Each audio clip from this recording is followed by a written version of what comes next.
Hi, I'm Lou, and today we're going to install this 4-port heater in my wife's Polaris RZR.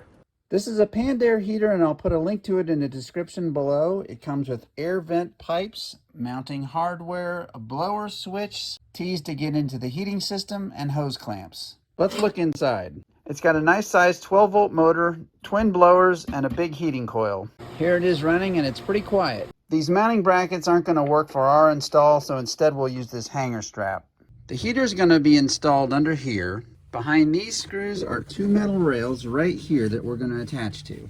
I bent the hanger and a hook to go over that bar, and I'll attach it with these. Here's the heater in place, bolted onto the straps. Let's look at wiring. Power supply black goes to the controller black.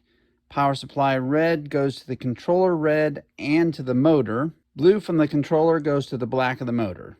And this works like a volume switch. Off, slow, faster, faster, full. There's the stock knob, which is just fine, but I'm replacing it with something I like a little better. So we'll drill a hole here in the dash.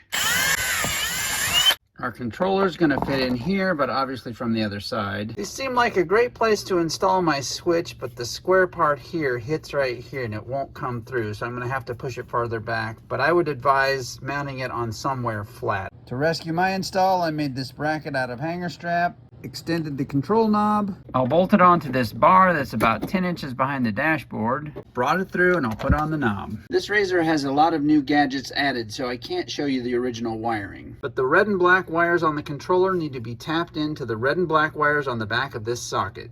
So we're mounted and electrically installed. Let's see how we're doing.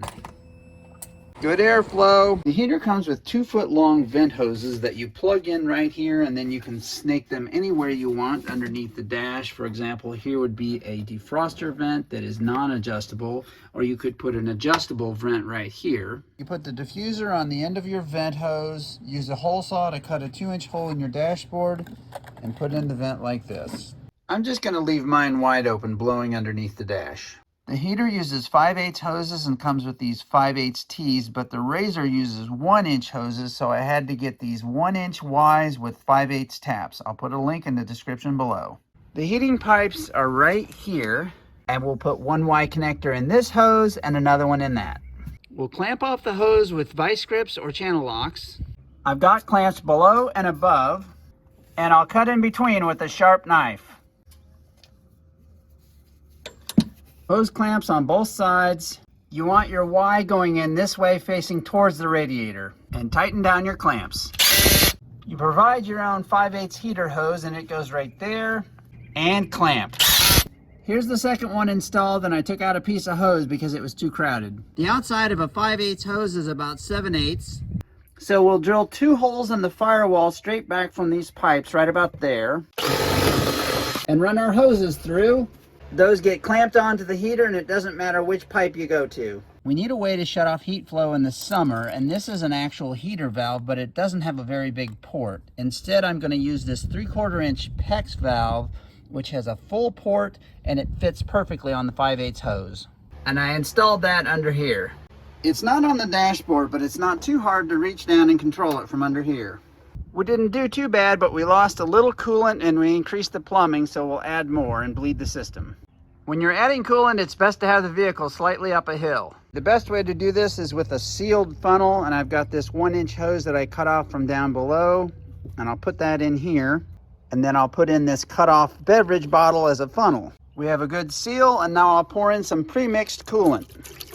When it stops bubbling by itself, try squeezing the hoses to get more bubbles out.